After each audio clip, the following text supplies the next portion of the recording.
Assalamu alaikum. Takbir. Takbir.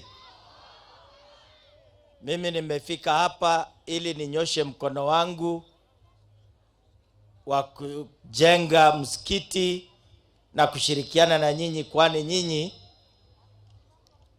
ni Wakenya sawa na Wakristo. Waislamu wametufunza mambo mema, wanafunza dini ambaye inatufurahisha sisi kama Wakristo. Yale maneno ambaye nataka kusema ni kwamba Waislamu hawana ukabila ndani ya dini ya Uislamu.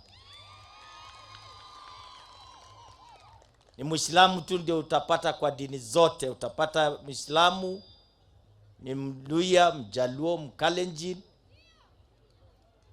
Na hivyo ndivyo sisi tunafaa kuika mdindo huo. Nilipotembelewa na hao wasee wakati ya Ramadhan, niliahidi ya kwamba nitakuja niwashikilie mkono, lija ya kwamba tulikuwa tumesema baada ya sala ndio tutafanya harambee hii. Naomba radhi kwa sababu Duala alitaka ije mapema, na najua sehemu hii ni sehemu ya watu kufika na ni sehemu ya mvua.